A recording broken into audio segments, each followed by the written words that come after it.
Welcome to The Human Experience, a podcast about the stories we live out every day and the importance of championing the vulnerability and courage of the storyteller. I'm your host, Jennifer Peterkin, and it was through my own lived story of experiencing domestic violence that this podcast was created.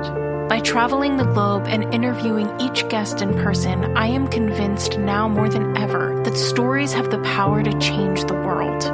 You can join our community of storytellers by subscribing, leaving a rating and review, signing up for my newsletter, following me on Instagram, and more. Thank you for being here. In a world full of noise, to listen with intention is an act of resistance. So we're in your apartment in New York, looking out over the Hudson? Mm-hmm. That is the Hudson River right there. I mean, it's very limited experience in New York, so let me just tell you that. But I have such a, and this is probably because I have such a limited experience, but I have such a romantic notion of New York. Mm-hmm. And I would say cities in general. I think there's just so much possibility in cities and so many different people and things to do. I really have an affinity for them, even though I've never actually really lived in a big city. But you have been here your whole life. My whole life. I was born in Manhattan Island, and I am still here, although I have lived other places for up to a year at a time. Okay. But you are clearly a fan.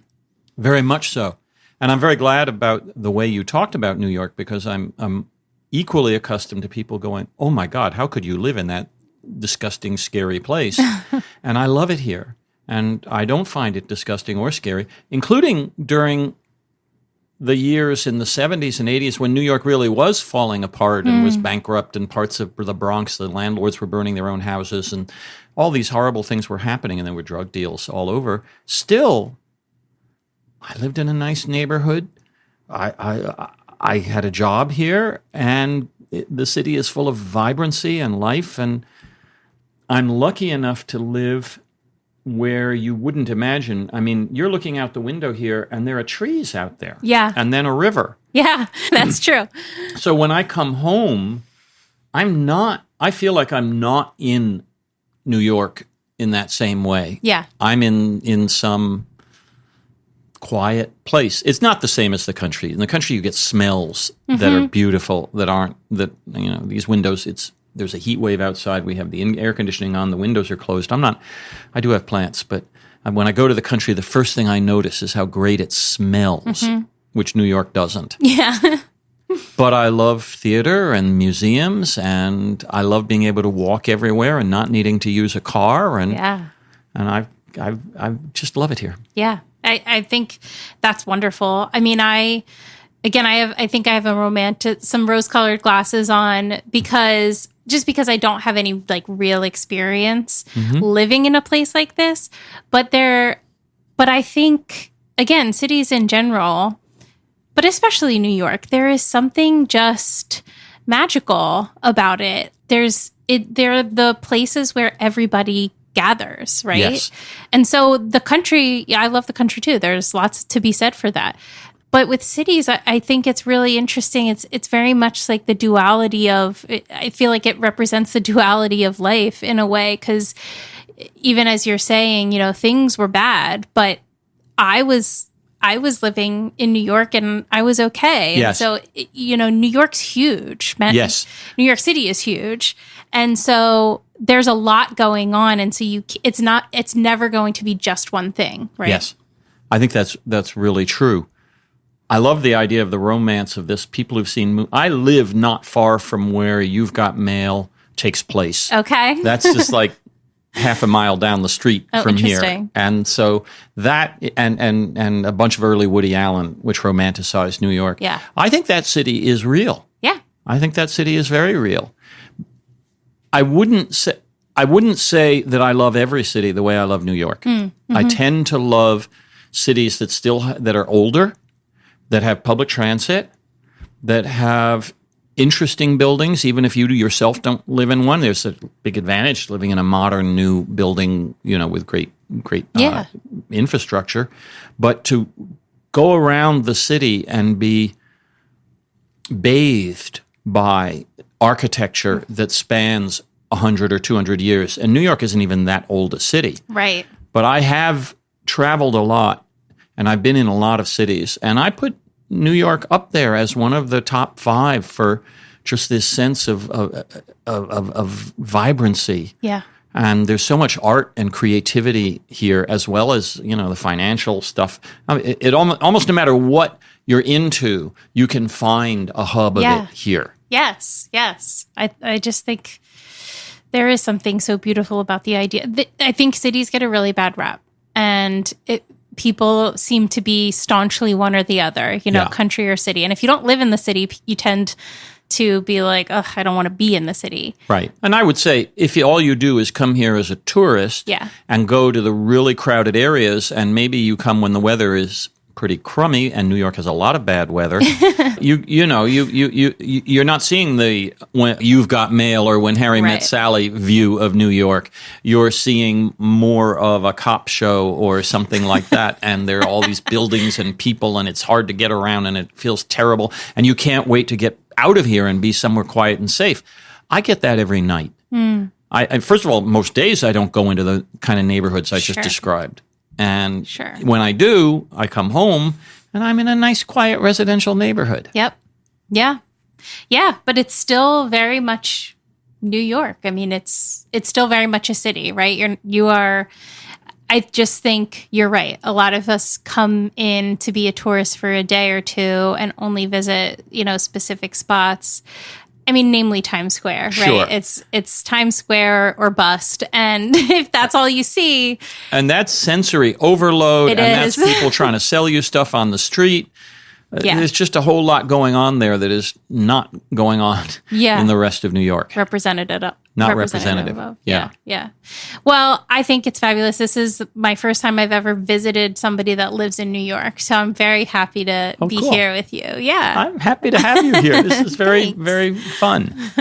So we're here to talk about your story, not how much I think New York is magical. Right. So interestingly, you actually kind of brought this up when we were having lunch earlier, but I usually start by asking, if I ask you where your story begins, where do you start? Oh, it so depends on whether we are talking about the story that I wrote about, which begins very particularly about 10 years ago on September 28th, 2014. Wow. When my wife and I learned that she had tumors in her back.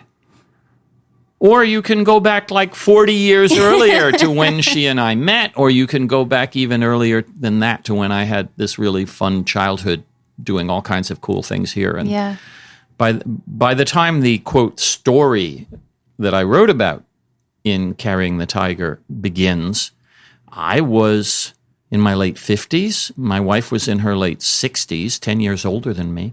And we had been together for 30 plus years, or 29 years at that point. Yeah. Well, then I want to hear about when you guys met. Okay. So we met in the fall of 1985 in the Columbia University swimming pool. Okay. I was 29 years old. And I was recently divorced. In fact, it wasn't finalized yet. And I was swimming there as my ex-wife's husband still on her Columbia membership. It was a relatively amicable divorce where she was letting me do that kind of thing, even though it was her idea that we should separate. And I was shattered by that and trying to prove to myself that I was still an attractive guy. I was dating. I'd been with my first wife all through my 20s. Okay. Hadn't done much dating in a long time. So I was like looking around, looking for someone to date, to prove to me that I was still had it. And there was a girl who swam regularly. I should pause for a second here. I wasn't looking for a date per se in the Columbia University swimming pool. I swam there for exercise like 5 times a week. And I usually swam between 1 and 2 o'clock because it fitted my schedule. And there was only a narrow window when they had recreational swim, when I could swim. And so I knew there were regulars there. And one day, Lynn, I did not know her name, in her tank bathing suit and cap and goggles, because we're all doing workouts. Right. She crossed from a slower lane to a faster lane right in front of me while I was stopped at the end of the pool. And I just blurted out, well, why were you swimming in that lane? You usually swim in this other one. Oh, interesting. And she kind of, I was kicking, meaning she had gone to a slower lane to use the kickboard, which, by the way, is a very respectful thing to do in a crowded swimming pool where people are working out and the lanes are organized by speed, and not everyone does it. Okay. So she went on. I came back the next day, and there she was again doing leg stretches at the end of the lane I was swimming in. And I stopped and started talking to her. We later realized that she assumed that because I had spoken to her like that, I was wildly attracted to her. At this point in her life, she had been through several relationships. She hadn't been in one in a few years. She was 39, approaching 40, and had already sort of given up on the idea of having a long-term relationship. And then this guy speaks to her out of the blue. She didn't know that I was talking like that to everybody. I had not noticed her in particular. Yeah. But I had noticed her in the way of that I had my antennae out and I knew what lane she normally swam in, and I probably knew that about 20 other people just because that's the kind of guy I am. Mm-hmm. She never used to stop to do leg stretches. She stopped deliberately in my lane doing those leg stretches because she thought, this guy's wildly attracted to me. I need to make a conversation possible. Mm-hmm. And that was our first conversation. How long into your relationship did you find that out? Oh, months. Okay. Months. That's fantastic. It's one of those things where we each just lived in what we thought was our knowledge. And at some point it came out that she had done that deliberately. We didn't talk about that early on. I love it. Well, that gave her the confidence, real or imagined, to create an opportunity for herself. Yes, exactly. It's wonderful. So 10 years is a pretty big age gap, especially with you being younger. Yes. I think it's fabulous. But generally speaking, people don't go, with the male being younger and the woman being older. So did you realize at that point that she was that much older than you? No. Okay. And I would almost or definitely not have started talking to her and taken her and suggested getting together if I had realized that she was 10 years older than me at that point. I actually had an issue with that when I found out. My father was much older than my mother, the more traditional relationship, but still he was 20 some odd years older than my mother. And when he turned 70, he started to age. It's as if his aging accelerated. And she was only 48. And they drifted apart. They broke up. It was very hard on both of them. It was hard on us kids. Yeah. A few weeks after I discovered that Lynn was 10 years older than me, I broke up with her. Because even though she was like the best thing that had ever happened to me, and I was more comfortable with her than I had been with my first wife, I was terrified that this was going to happen again, and that she was going to get old and die, and I might have to take care of her, and the idea freaked me out, and I broke up with her. And she was really pissed off at me. And about 4 days later, I called her up and said, I can't live without you. And she said, fuck you. But she did eventually allow me to start dating her again, provided I never talked about our age difference again. And of course, the irony of all of this is that the entire story of my book is about how she got cancer. Yeah. And I took care of her. And it was the most beautiful, meaningful, wonderful thing that ever happened in my life. Yeah. Yeah. Well, so we can fast forward then. Well, how long till you guys got married? How long did you We wait? got married within about 2 years. Okay. And it's a telling anecdote.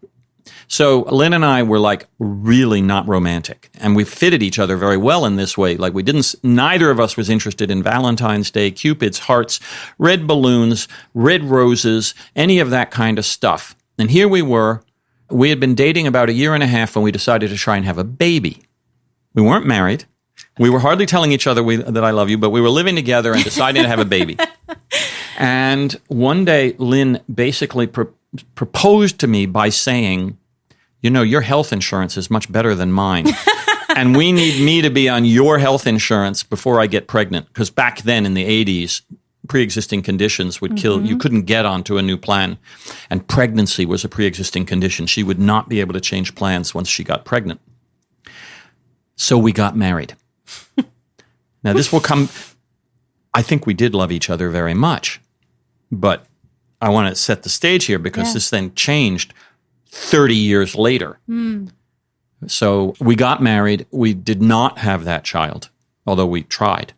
We never used birth control again. It's kind of a cool thing. When you're willing to have a baby, you can stop using birth control. But she was already 41, 42. They never found out why. It wasn't like she wasn't having healthy-looking eggs. But they never found out why. But what we started doing eventually was traveling like crazy. This is the opportunity we had because we weren't raising kids. Yeah. In terms of time, in terms of money, we were able to take multi-week trips to cool places that we never would have been able to do if we were having a family. So that was the trade-off in our life. And we spent a lot of wonderful time together having these adventures together, going places. India, Asia, places like that. So cool. Yeah. And I forgot if there was more to the question or if I should just stop here. No, that's perfect. And Lynn was an artist. Lynn was an artist. As I'm seeing her, the existence of that all over your apartment. Yes. Was that her main, like, income-driven job? If you can go through the word main, but you have to change the second half of the sentence. That's what she lived for. Yeah. That's what she had to do and did do all the time. And she was modestly successful in a field which, like so many other creative fields, only 1% actually can make enough money at it. And modestly successful does not mean you can support yourself. But it means she had a gallery, she had shows, paintings sold over the decades. She had some good reviews. She was a very, very good painter. And she had to have a day job. She had a part-time day job, and I was earning more, and I helped support this whole package, for which she many times said that she felt somehow guilty that because I was willing to use some of the money I earned basically to subsidize her not earning, she was able to paint. And I repeatedly had to say, no, this is I love this. What could be better than to be able to help you do this thing that both keeps you so happy, but creates these beautiful paintings that I love, love, love. So I love that. That's what we did. That's hard too, because I think generally speaking, people want to consume art, but they don't want to pay for it. And I mean, like, that's a tale as old as time. This is absolutely true. I'm thinking of books like mine. Like podcasts like yours. It's totally true. And also Lynn loved painting still lives. That is to say, objects on a tabletop. And the room we're sitting in, there's like 8 of them around us. We're in my bedroom as we record this. Who would know that? Because that's where the air conditioning is best, and there's a heat wave out. But that's not a popular genre. So if she had painted, I don't know, pretty flowers, she would have sold a lot more, but she wouldn't have gotten the reviews that she got. She wouldn't have gotten the respect that she got. She was painting seriously good paintings in a genre that was out of style for most of the 20th century. Yeah. It's a little more back in now, but it's a little late for Lynn. Yeah. Yeah. Were you or are you a creative? I think I'm very creative and always have been, although through most of our marriage, I was not doing things that the world sees that way. When she met me, I was a professional filmmaker.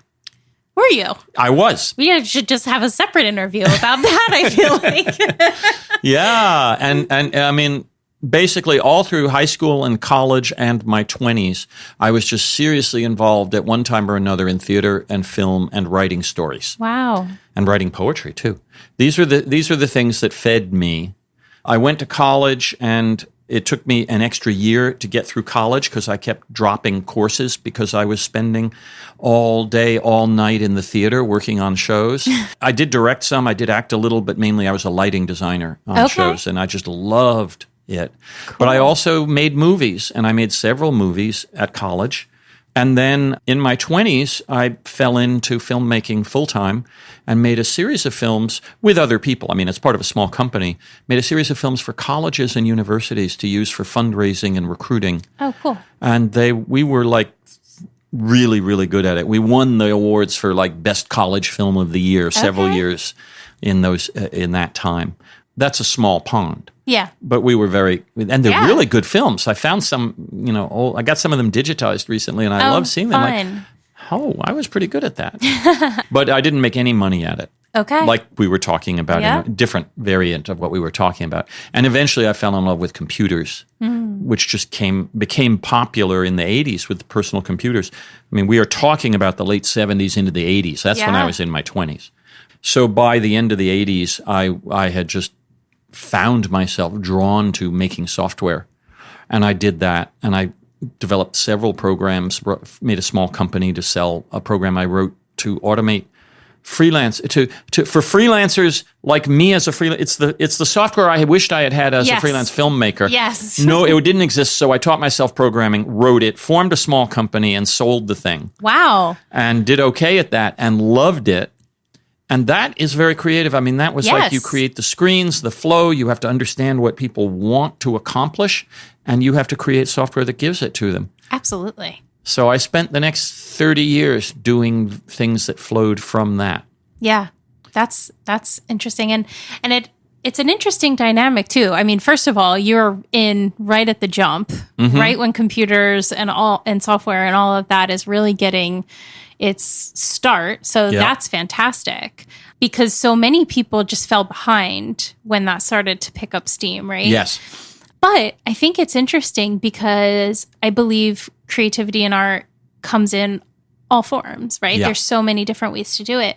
And I think about jobs that are respected and people that are seen as contributing to society. And it's interesting that you say that, because software development is, in a way, like has become a mainstream, like accepted as a way to make good money, right?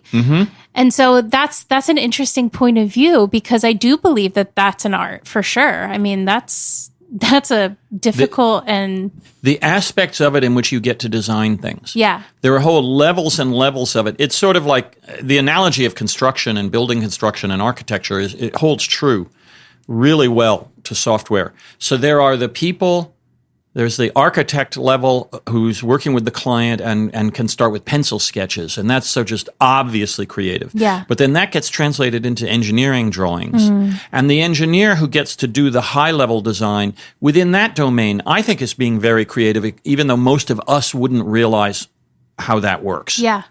And then somewhere down at the bottom, you get to the foot soldiers who have to take those drawings and apply the building codes and detail the specification for every little wire and pipe. That's not creative.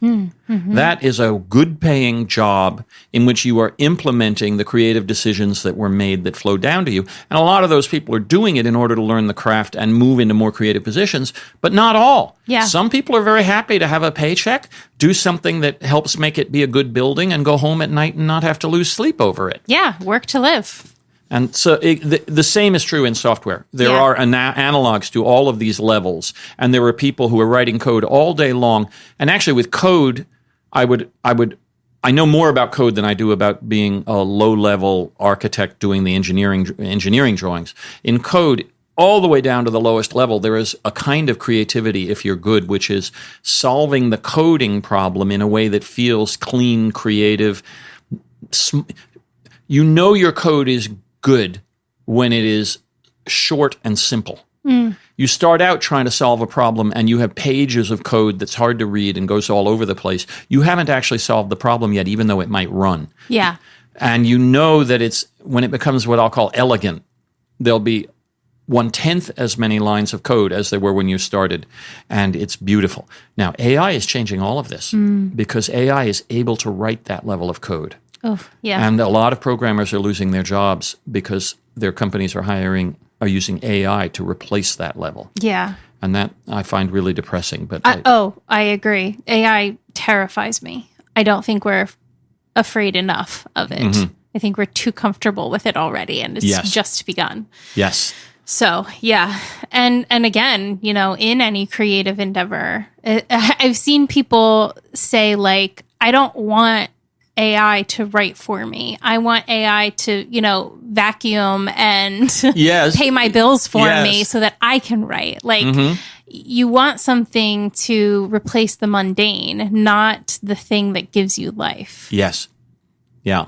So you guys get married. We got married way back then, yes, and lived together 29 years. And so after 29 years, she was diagnosed with cancer. Yes. Now, how did she, what was the process there of even realizing something was wrong? It started actually months before we knew it was cancer. We had, as I said, we had traveled all these places. And at that point, we hadn't traveled anywhere in a year or two. I had changed jobs where it wasn't possible for a while. But Lynn started having digestive issues, right? Various things. I mean, not any one.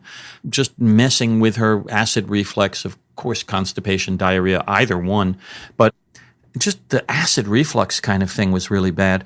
And she was just she was having trouble holding her food down and was losing her enjoyment in food, and she loved food. And after a while, it got bad enough that she started seeking, told her GP about it, and he sent her to various specialists.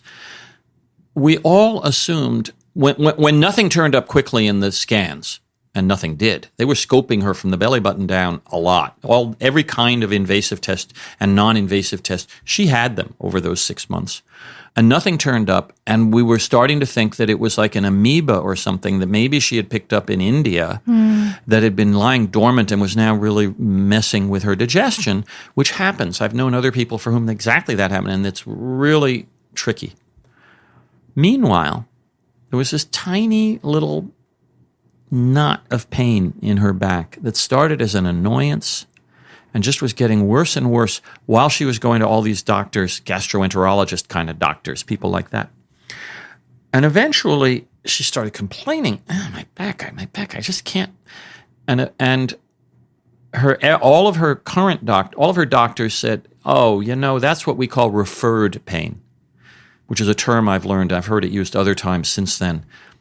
Sometimes when you are experiencing something's going wrong, like in your leg or your torso, and you'll get this random pain elsewhere in your body that is just your nerves and your brain playing tricks on you. The real problem is here, but you're feeling a knot of pain there. But when you solve the real problem, the knot of pain goes away. So they were all fixated on the majority of her symptoms. They called it referred pain. But eventually a friend said, my son's a neurosurgeon and he looks at backs all the time. Maybe you should ask him. We wouldn't normally have jumped to a neurosurgeon, but it was like this friend, our friend's son. And Lynn went to him and he was very nice. And he said, I need to do an MRI. And on a Sunday afternoon, the next Sunday afternoon, we're sitting here at home and Lynn was on this bed over here from where you and I are sitting recording this, sketching Jack, our cat, because she no longer wanted to go out. She felt so crummy. And the phone rang, and it was our GP, the one who had referred her places, saying, Lynn, I have the report of your MRI in my hand, and you've got tumors in your lung and in your spine. And that is when everything changed. I can't even imagine getting a call like that. I mean, I've certainly had tests done and, you're waiting for your test results. And I've been fortunate enough thus far to have never had the call come that it was anything serious. Yeah. Cancer is such a big, loaded word, too. Yes. We were hoping, now I should say, this was not yet a diagnosis. Okay. It was this just is tumors. This is a radiology report that says there are masses, there's things that shouldn't be there in your lung and in your spine. And he may not even have used the word tumor. The radiology report uses some euphemism. Oh, interesting. And then it says, which might be this, that, or the other. This was a spine. They could see her spine clearly. And in her spine, they could see this is a tumor. There were 2 tumors in her spine. Okay. it wasn't a scan of her lungs, but the lungs were in the background. And the radiologist said, and I also see some things in the lungs that shouldn't be there. Maybe it's inflammation, maybe it's this, maybe it's that. Interesting. So when you get the call... We get the call, which blindsided us because none of us was expecting, this is like, I'll go to my friend's son to see, what's going on. But we totally did not think that back pain was serious. Yeah. It was the more significant thing, and it was. Wow. And at the time when you got the call, though, were you thinking, like, this probably isn't, like, where was there fear there, or was it more of like a writing it off? No. Once we got the call, we were stunned and scared to death. To which we reacted in different ways. But we were stunned and scared to death, and it was also a Sunday afternoon, and there wasn't a damn thing we could do about it. Our GP was saying, I recommend this oncologist. He's a friend of mine. I see him all the time. Call his office tomorrow morning to get an appointment. You need to see an oncologist right away. So we knew that. Yeah. And the expectation and fear was that she's got cancer, and it is either we didn't know enough. Lung cancer, does she have lung cancer? Does she have bone cancer, spinal cancer? We didn't know. And I started Google. First of all, she said, go swimming. Okay. Sunday afternoon is when one of the times we would regularly go swimming. Lynn wasn't feeling good enough to go swimming anyway, but she just basically said, let's not sit around here worrying all afternoon. Go swimming. It'll make you feel better. And, so I did. And of course I spent the whole time worrying. And I came back and started Googling every word that was used in that radiology report that we hadn't read, every word that Lynn had noted, scribbled down, or could recall. Okay. And pretty much everything I heard suggested this is probably stage 4 cancer. Oh. But maybe it wasn't. I was praying it. Maybe it wasn't. And the next few days we had to wait, which was horrible because the oncologist didn't have an appointment until Wednesday. And that was Monday and Tuesday were the longest 2 days of our lives. I did go to work, but they were the longest 2 days of our lives because we, is there a chance? Is there a chance? Is there a possible good outcome? And then we walked in to see him, and almost the first thing he said is, I can't say definitively because there are tests we have to do. We have to do a biopsy to do this definitively, but I'll just tell you, you have lung cancer that has metastasized to your spine. I see this pattern all the time. It's very common. And apparently it's not common for it to go in the other direction. Oh. But you have lung cancer that is metastasized to your spine, which means you have stage 4 cancer. And we have to operate on that assumption. And then he just completely floored us by saying, but we can't treat the cancer first. We got to deal with that tumor in your spine because if it keeps growing, you're going to be paralyzed within a couple of weeks. Oh, my word. And so we started scrambling. In his office, he started making calls to line up an appointment with, of all things, a neurosurgeon. But the one that we had seen was way the heck out in Brooklyn, the one who was this friend's son, and we wanted to see a neurosurgeon who was plugged in with the same system as our regular doctor and all. Sure. So scheduled the surgery? We went to see him, and he said, yes, we're going to, but I don't recommend traditional surgery. There's new forms of radiation that are sort of like what we imagine from a James Bond film of a laser. It's like where they zap the tumors in your back. There were 2 of them actually. In 45 minutes, you'll receive your lifetime dose of radiation for that part of your body. But we hit it from many different angles.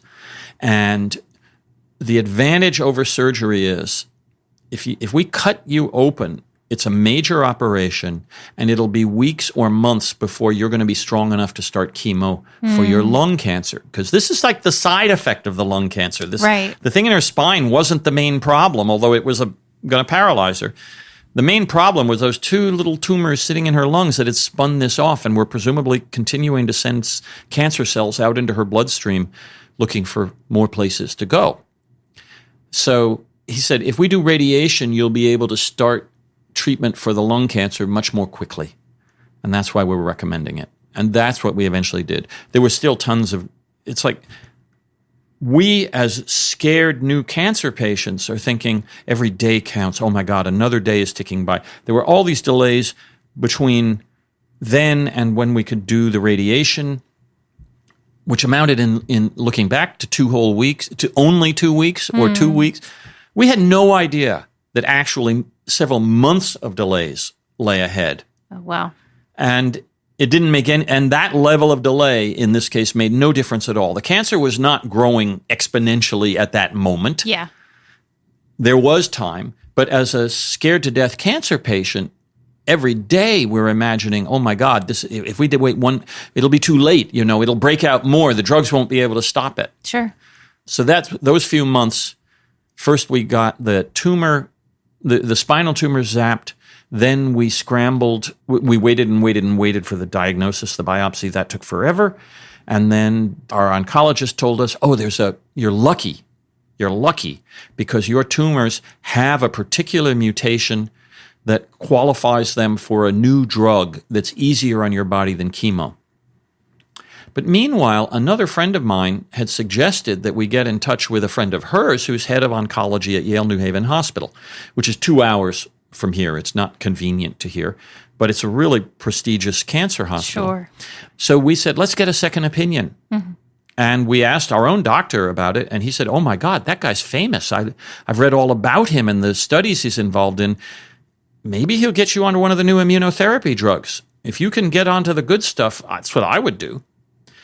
So we went up to New Haven, and which we had to wait weeks for, to see them. And then they offered a clinical trial that involved the immunotherapy drug as well as the drug Lynn was going to take anyway, which was like, this is like heavenly. Like, oh my God, we could take the proven one and also the other one. But when I say proven, the proven one meant that she might live 1.5 years instead of 6 months on average. Some people lived for years on it. Some people died in 6 months. The average was like 1.5 years. That's on the good, proven, targeted therapy. Yeah. Chemo was even worse.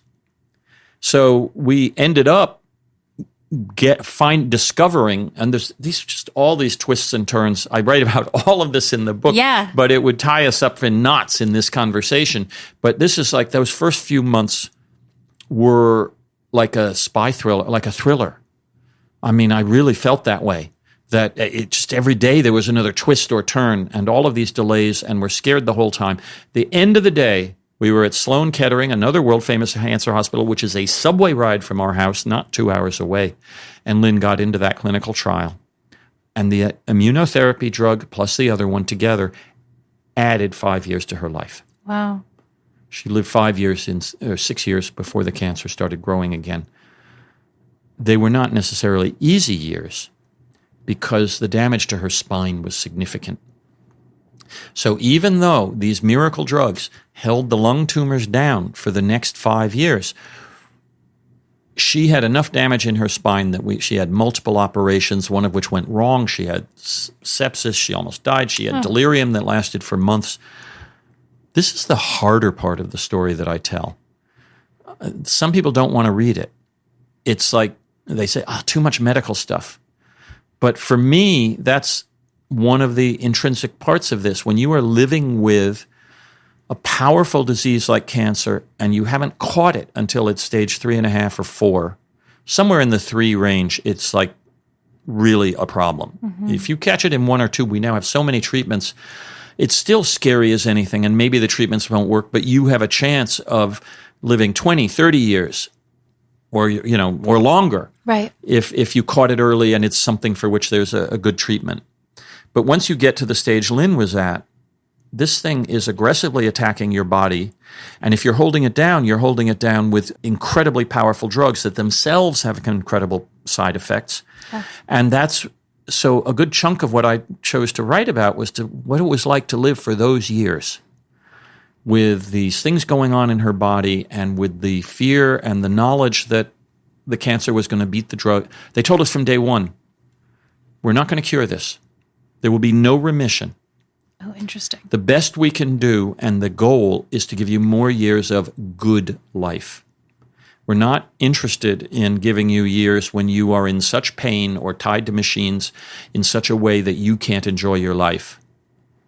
We're interested in finding ways to extend your life That's the whole game. Find ways to extend your life in ways where you can enjoy it.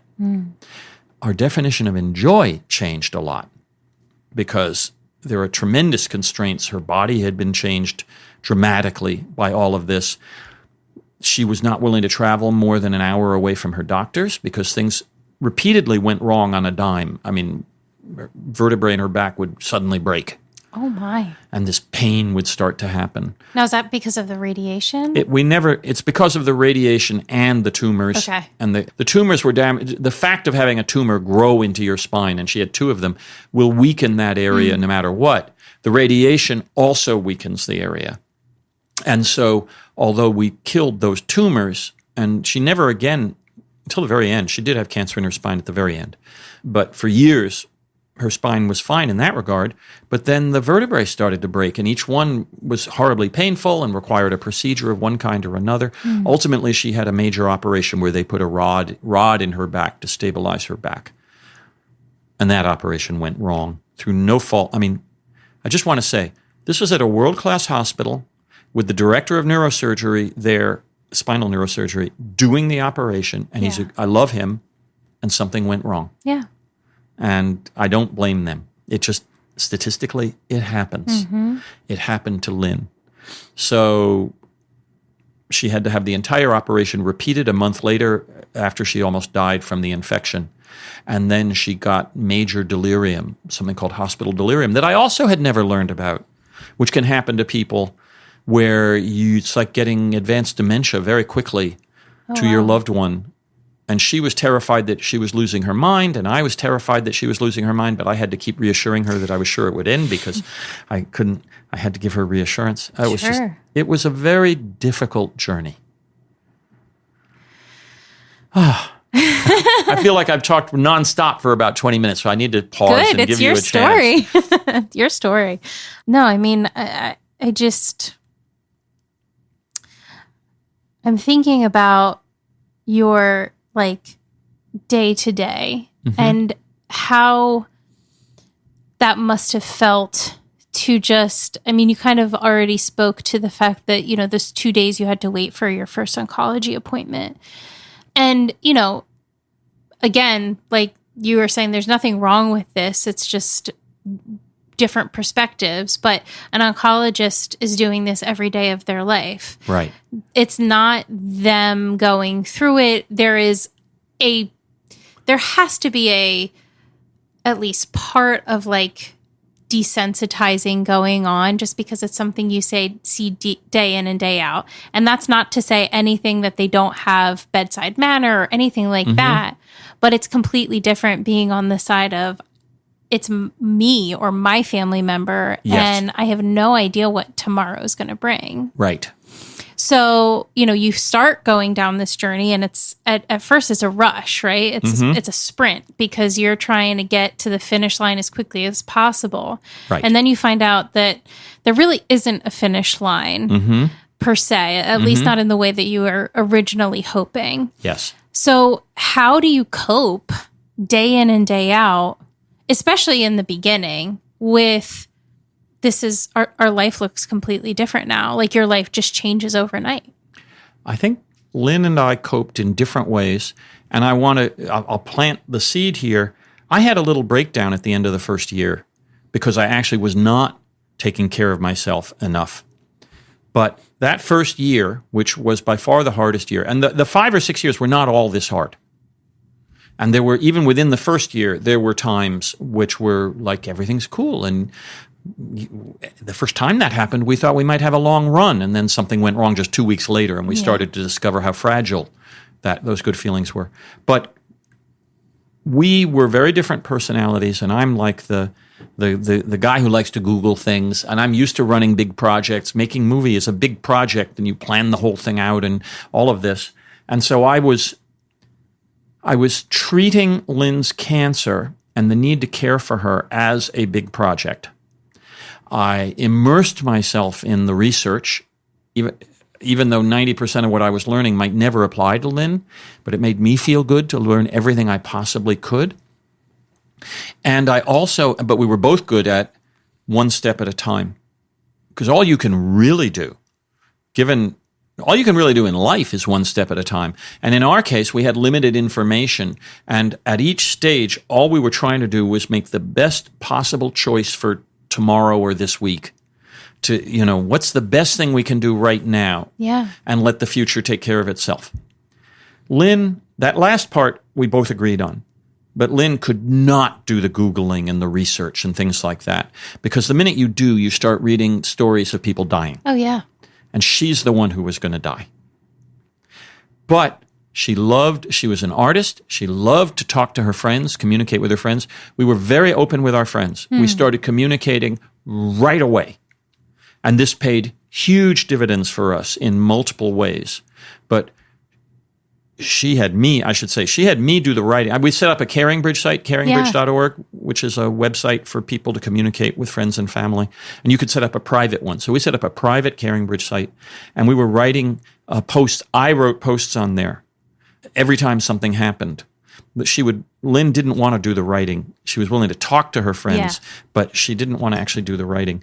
And I should say, this was not only were the posts wonderfully helpful, and the support we got from our friends was wonderfully helpful, but the book Carrying the Tiger would not exist if I hadn't written those posts, because they became the journal that ultimately I worked from, that gave me the material and the memories which I've expanded on to tell the story some years later. Yeah. So it paid off again and again.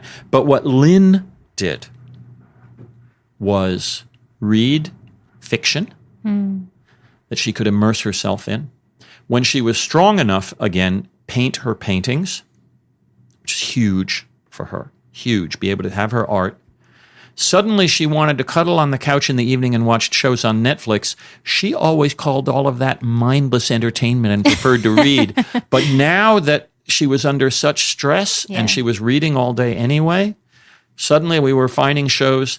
And actually, we watched all of Breaking Bad, and I can't call that mindless, relaxing entertainment. But then we always would watch something else after it to calm down from it. There you go. It was that era of TV. Mm-hmm. But basically, all of these distractions, and she talked to her friends a lot, constantly on the phone. And then once she was strong enough to go out, she loved to go to the art openings and the gatherings that had always been the heart of her social community. And one of the beauties of the way we were communicating with these Caring Bridge posts was that our friends didn't have to ask her what was going on with her cancer. Yeah. Because they had just been reading the posts. They might make some allusion to it, but they knew, because we even said in the posts what Lynn wanted to do in her life was act as if she didn't have cancer. Well, not denying it, totally living it. But she was able to have these wonderful interactions. So that is how, in a way, we coped. But there were so many treatments and hospitalizations and scary things going on that year. I still had a full-time job. I was very, very lucky in that the nature of my job was such I could do a chunk of the work at home or in a bed, in a chair at the hospital room or in other places like that. But I was getting exhausted. I was doing the job and researching at night and writing posts and trying to reassure Lynn. And that's how I ended up collapsing, sobbing, after about 11 months one day when things had gone all wrong that day. I had several major accidents, I should say. Oh, wow. I got so stressed and distracted that I started having these stupid big accidents because I was saying to myself, you can do this, you can do this, you can do this all the time. And actually I couldn't. So I collapsed. Wow. And sobbed and started telling her what I'd really been thinking the whole year. And this is something I really want to share with anyone who's listening to this. That whole year, while we were so open with our friends, we were open about Lynn. I wasn't sharing what I was feeling. I didn't have a therapist. I barely even really recognized what I was feeling. But two thoughts that have remained with me vividly because I told them to Lynn when I collapsed. One, sometimes I wish she would die sooner rather than later because this is really hard on both of us, and how long is this going to keep going on? Talk about a thought where you feel like you're betraying your loved one. Sure. I felt I could not share that with her. And the other, I really wish we could have sex the way we used to, because there had been so many changes to her body from the attack on her spine and the drugs she was taking. that, yes, we were intimate. We did not stop being intimate, but we couldn't do the things we used to do. We had to find new things. And I really missed just being able to have sex without thinking about, oh my God, I don't want to hurt you. Oh my God, I don't want to hurt you. Yeah. And I hadn't shared that with her either. Because during that year, several times, she asked for reassurance that her cancer wasn't pushing me away, that all of the effort I was going through wasn't pushing me away. And the last thing I thought I could do was tell her or anyone else these kinds of unfaithful thoughts. I saw them as unfaithful thoughts that I was having. Not unfaithful like I wanted another woman, but unfaithful like betrayal. Betrayal. Yeah. Betrayal. So I collapsed, I sobbed, and for the first time that year, it was she comforting me. I mean, we'd had a long marriage. We had helped each other many times, but she comforted me. And it was just beautiful and said, I understand. Yeah. Oh my God, this was such a relief. And she had a therapist and had one since long before. And she basically encouraged me to do the same, which I did. That's great. And then I could say those kinds of things to the therapist, who promptly reassured me that they were absolutely common kinds of feelings for a caregiver to have. Yeah, absolutely. Especially a caregiver that is a spouse. There's different levels, I imagine. Right. It's you're not a son caring for a mother. It's a totally different relationship. Yeah. Yeah. Yeah. I think it's really interesting too, and I appreciate that you brought this up because you're kind of like an anomaly. You married a woman 10 years your senior, and statistically speaking, it's the men are more likely to leave their partners during a serious terminal illness. Right. Did that ever even cross your mind? Or were you just like all in from the get-go? This was what was so interesting. So I already told you about how 30 years earlier I broke up with Lynn because I couldn't imagine. I thought, oh no, she's going to become an old lady. She's going to age and become an old lady, and I will be repulsed or some other. I don't know quite. I imagined something like that. Yeah. And then she was so right for me. I lasted 4 days and I came crawling back. The reality is, absolutely, she started to look 5 years older than me, 10 years, which was her real age, but she's full of vivacity and had never thought of that way. Then 15, then 20. Then she's looking like my grandmother because cancer, the photos of her towards the end of her life, some of which I put in the book so people would see this. Yeah. She's really like your 90-something-year-old grandmother, and she was in her early 70s at the time. And none of that mattered. Not for a second. I never thought about it. It was, the things I said are the kinds of things that mattered. Yeah. But I loved her, and she was still the same person. Sometimes those of us who were caring for friends or parents or whatever with various kinds of dementia, cognitive changes, we see personality changes that are really, really hard. And that is happening in my life now with one of my parents or my partner's parents. But that didn't happen with Lynn. Her body got attacked. Yeah. And eventually it went into her brain and she couldn't talk so well. And that's a kind of cognitive dementia. But she was still the same Lynn, and I loved her fiercely. And caring for her step by step gave me a depth of purpose in my life that I had never felt before. Yeah. This is what I was here to do. This is what I was born to do, to be able to help another person who I deeply love go through this. It made me feel wonderful about myself. And every time I was able to help Lynn, it just felt good to both of us. Wow. That's pretty incredible, actually, I think. And I've not been in that position, in any sort of caretaking position. But I appreciate, once again, though, to your candor, that it can be both. You never faltered for a second. It never crossed your mind to leave. But you still struggled. It wasn't easy. It wasn't just I have all the energy and all of everything I need to do this and be a superhero. And no, that's not real. That is completely not real. And there were times that I got angry at Lynn. I can't remember, 1 or 2 years in, possibly after the little breakdown, after I'd revealed all that stuff to her. But she was in the hospital. I think it was about 2 years in. She was in the hospital for what turned out to be an extended series of stays because she'd come home for a few days and then something else went wrong. And it was messing with her head. We were heading towards that hospital delirium. It was the early stages of it. So she started to lose track of what was really going on. Later, she would not understand that this was a hospital, not understand where I went. It got very hard. But I remember when she started insisting that I stay with her more and resenting that I left her side at the hospital, and I blew up at her. It was so hard. Yeah. I wanted so much to give her that. She did have other friends who would visit. I wasn't the only one. Sure. But I really wanted to give her that, and I couldn't. And she didn't get it. Why can't you stay? Oh, that's not important. Oh, that's not important. Why are you leaving? Later, when she had the delirium, it became, you don't really love me. Oh. If you really loved me, you would spend the night with me and be here in the morning. And I was already only getting 5 hours of sleep, and I needed to get home and feed the cat. Yeah. And maybe do the laundry and do some shopping and whatever the heck I needed to do. Not to mention occasionally working for my job and actually going in person. Sure. And, sleep in a bed. I imagine you and didn't sleep have in my one own of bed those. rather than a chair. Right. Yeah. That's hard long term. It was very hard. Yeah. Yeah.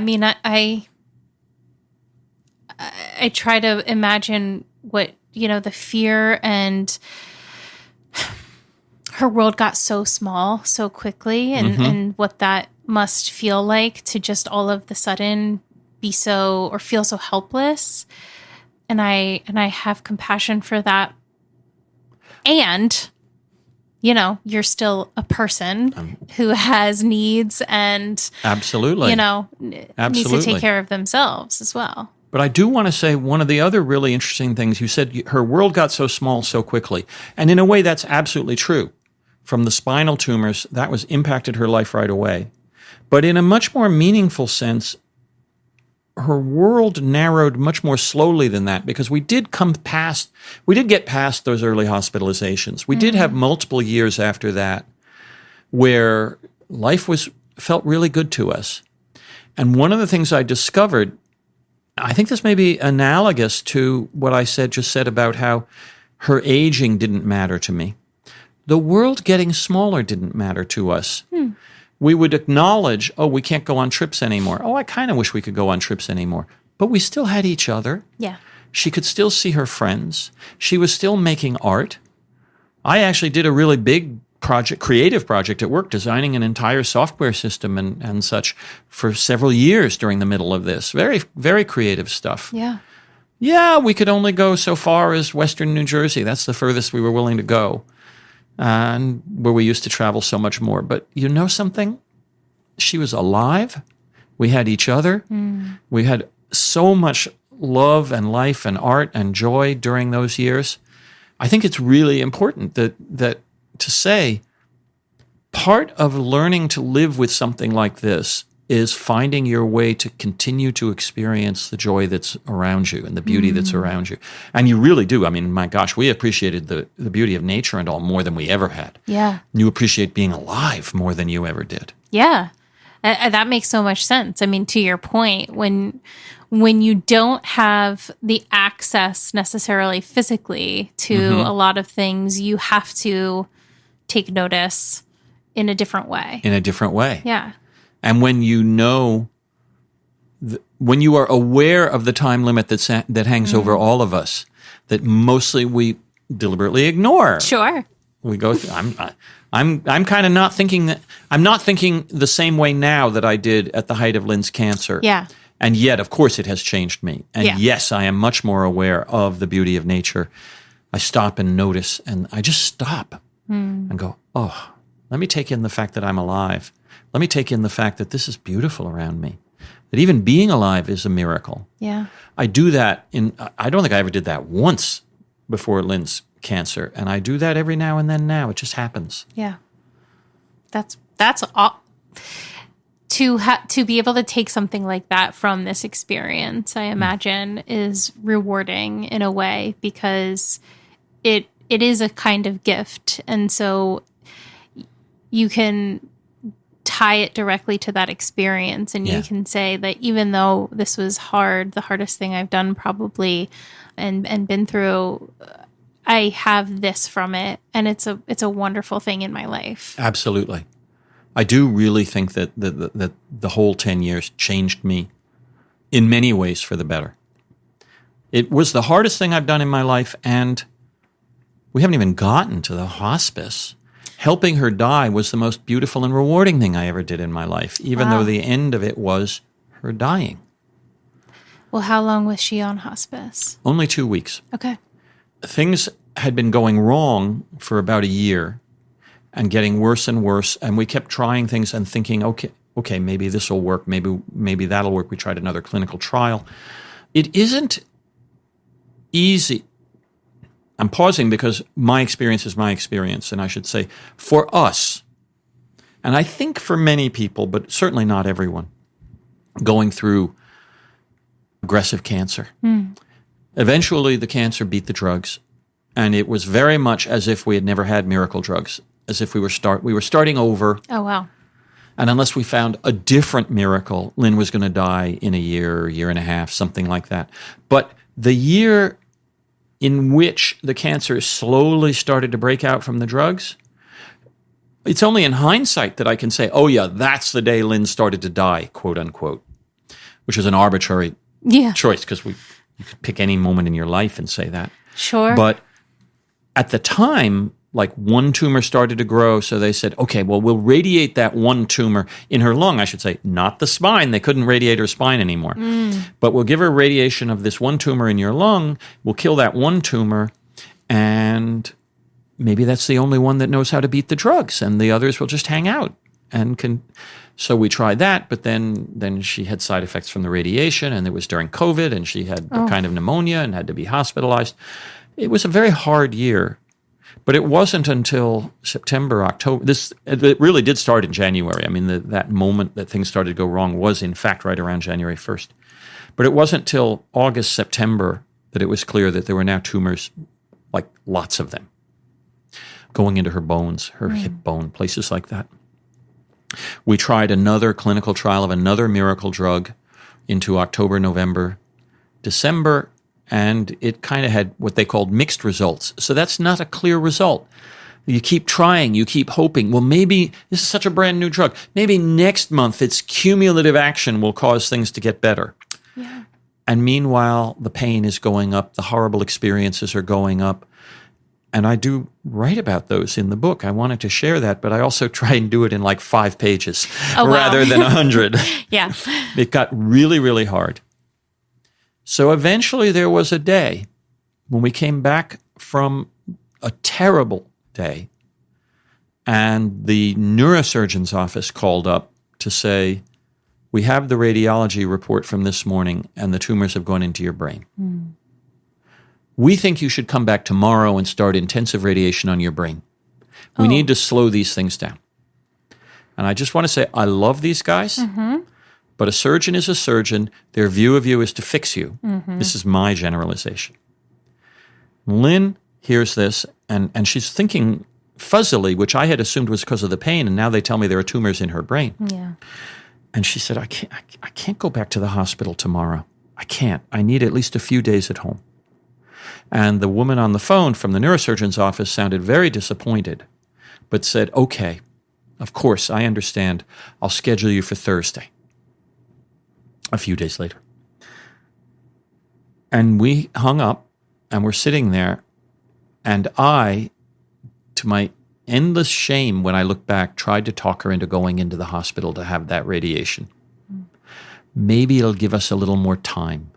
Maybe it'll give you a little more strength. Time for that drug to work. That kind of thing. Because I didn't want to lose her. Yeah. And I later read in the book Being Mortal, which is a wonderful book, that this is kind of common for the family members to try and talk the cancer patient into continuing treatment.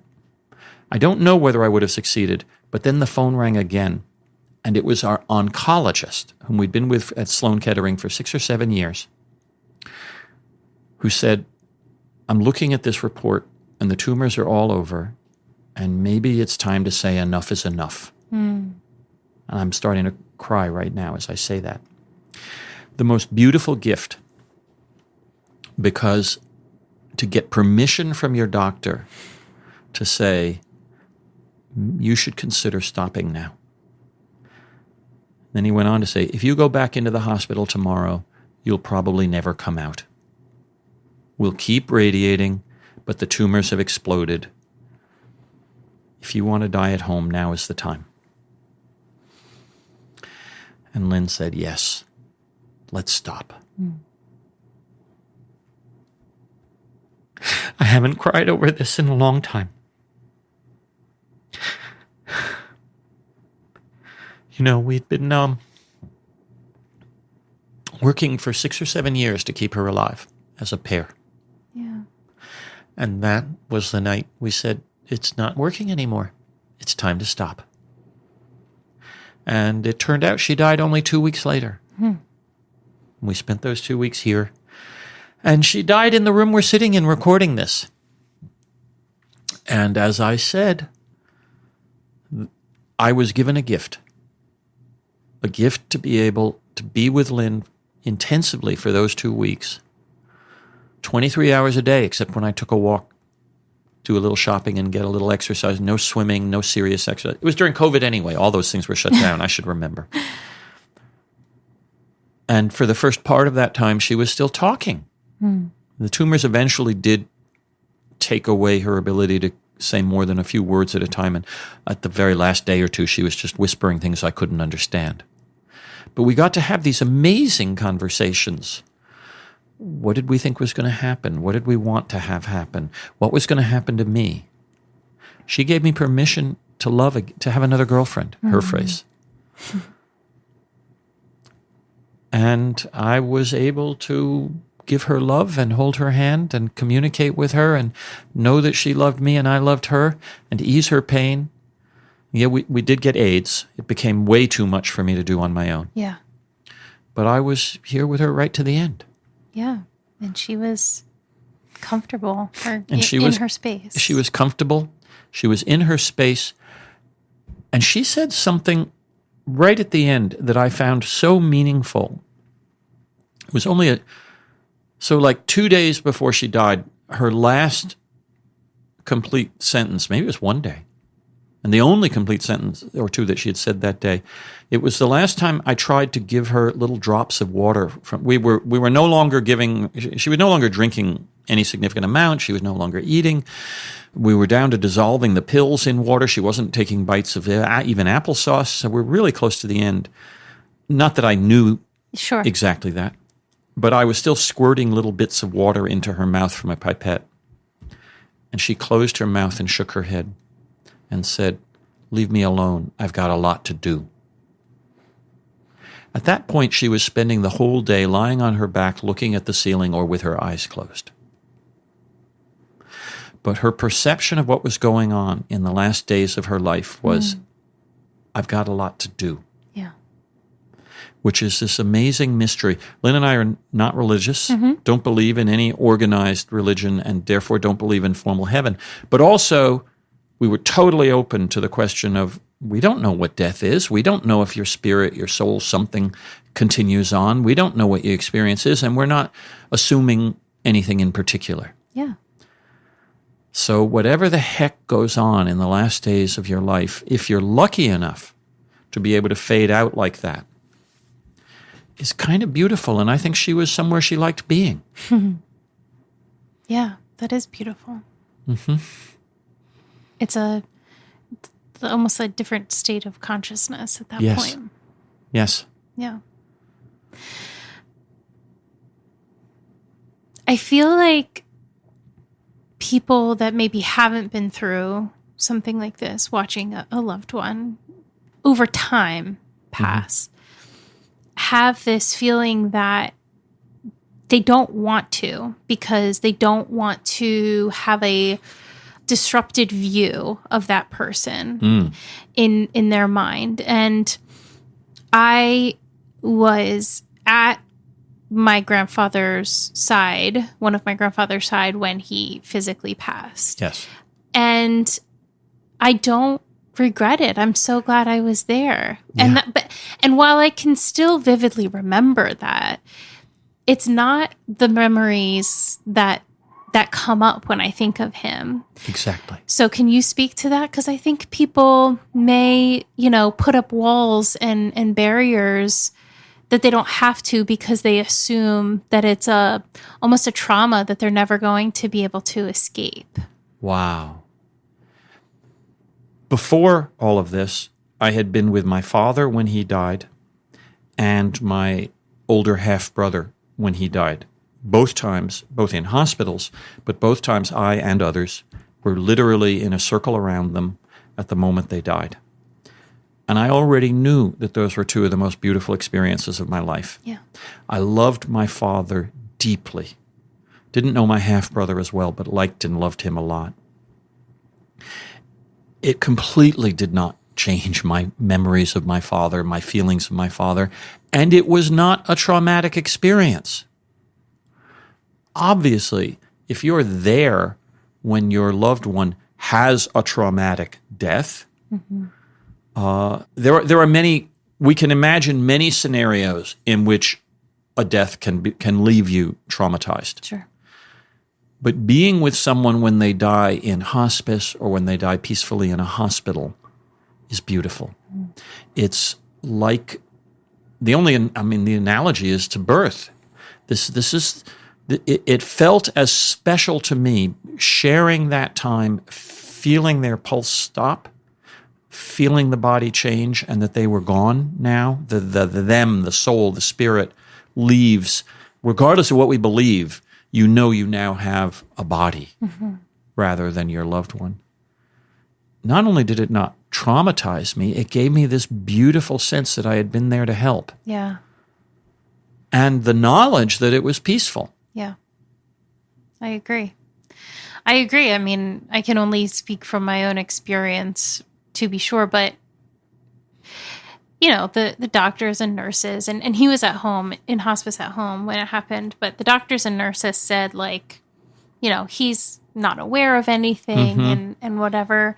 And while I absolutely trust them, there was for sure a part of me that was like, well, you don't know that 100%. You totally don't know that. And I think I don't want him to be alone. No. And I think that I will guess that all of us who've accompanied a loved one through those last days of their life refuse to believe what the scientists tell us. Yeah. And that's based not only on a desire and love, but also on the reality of what we experienced. Lynn interacted with me, on her last day, although she could not talk, we still had to roll her over, me and the aide, to change her diaper and wipe her and make sure that she was comfortable and prevent bed sores and things like that. And that was a complicated process. She had a broken neck at the time and was wearing a brace to hold it in place. And so rolling her, moving her could cause a lot of pain. We had upped the pain meds at her request while she could still talk. She controlled that. She said, I want more. A day or two before, maybe 2 days before. And it no longer seemed to cause pain. But you could feel her cooperate in it. We weren't moving a dead weight. Yeah. We were moving someone who knew that we were trying to help her. Yeah. And she rolled onto her side and I held her. And then the aide changed her diaper or whatever, and then we rolled her back. And at the last hour or 2 or 3 of her life, she was just lying there looking up at the ceiling as I had conversations first with the aide and then on speakerphone with my sister beside her. And I can't say that she gave any indication that she could hear those conversations, even though just a few hours before I knew that she was cooperating and helping in the rolling over. So it wasn't days when she wasn't with me. But I had these wonderful, interesting conversations, and my sister and I, by coincidence, because I didn't know Lynn was about to die that minute, talked about our happy childhood and shared stories when we played together, which Lynn got to hear, which is sort of wonderful. And then I said, I need to put my dishes in the kitchen. I'd eaten my dinner on a tray on my lap next to Lynn. And I got up and walked in the kitchen. I was in the kitchen maybe a minute, and I thought, I want to check on Lynn. And when I came back, she had died. Oh, wow. So I I thought, oh, wow, because I had really wanted to be with her at the moment she died, as I had been with my father and my half-brother. And I put a note on caring, and so I wrote, our friends, Lynn has died, that night. And I told about that, and I said, I've heard this is common, but maybe that's just an old wives' tale. And I was inundated with responses from my friends saying, no, that happened to my mother, that happened to this person, that happened to that person. It is apparently, anecdotally, very common for the loved one, the dying person, to wait until that tiny moment when the people who love them are not there and say, that's it, I can go now. Yeah. I can go now. As opposed to they're holding my hand, stroking my hand, when you kind of don't want to. This is how I internalize it. But I'm also willing to believe that it was just a coincidence. Sure. Yeah, but I do think, those beliefs don't really hurt anybody. And so if it gives us some semblance of comfort, then absolutely go keep going with that. Yeah. Because I've heard the same things, and I think there's a beauty to that, right? That because in a way, it's almost like this person that you've been caring for however long is trying to return the favor by making sure that you don't witness that last breath, right? Or maybe they feel, because I don't think she would have worried about my witnessing the last breath since she had been there when my father and my brother died and had seen how beautiful it was. But there's some way in which she, as long as I'm there, her love for me, whatever, was tying her to me. And I needed to just give her a moment when I wasn't there to remind her of what she'd be losing, maybe. Sure. Since what she had said was, I'm going to miss you and I'm going to miss the cats. Yeah. A week or two earlier when Right. we talked about it. Of course, we don't know what it's really like and whether you do miss. Right. But that's what she said. Yeah. Yeah. Oh, hey, yeah. I mean, I've heard along the same lines of people, giving their loved ones permission, you know, and I totally gave Lynn permission. It was actually hours earlier when I thought she was dying, and I thought I heard what I imagined was the death, the rattle breathing. It was earlier that day. Interesting. It was earlier that day. And she was, her breathing became labored and weird and stuff. And I hadn't read books or anything about it, but I kind of remembered, okay. And it felt like, this is it. And I started stroking her head and saying, it's okay. It's okay. You can go now, my love. It's okay. Just saying, my love. I want to share with the listeners what we haven't gotten to yet, which is that I'm in a happy relationship now. Lynn died 4.5 years ago as we record this, and I'm crying talking about it. And the grief never goes away. You just learn to have a life around it, and it gets smaller. But this happens. Something comes up, like being asked to talk about those wonderful moments in Lynn's last days. She's still totally in my heart, and it doesn't mess up my ability to keep living and keep loving. And it wasn't easy getting here these last 4 years. That's what I assume we'll talk about next. And I don't really want to jump past how beautiful those last weeks of Lynn's life were. But I still cry for her occasionally out of the blue, not just when asked to talk about her dying. Yeah. That she's in me. My love for her, my grief for her, they stay. You never get past it. You just learn to live with it. That's like jumping ahead to what I want people to know.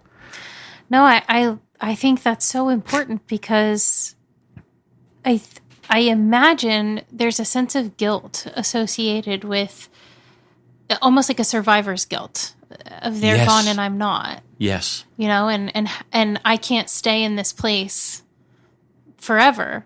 She's stopped in this moment in time. Yeah. And I have to keep moving forward. Yeah. but you sure as hell don't think you can at first. And so I do want to not skip forward. So Lynn died. Yeah. And my sister and her husband came in that night like, you can't be alone when they take the body. It's so beautiful. And the undertakers came. They took Lynn away.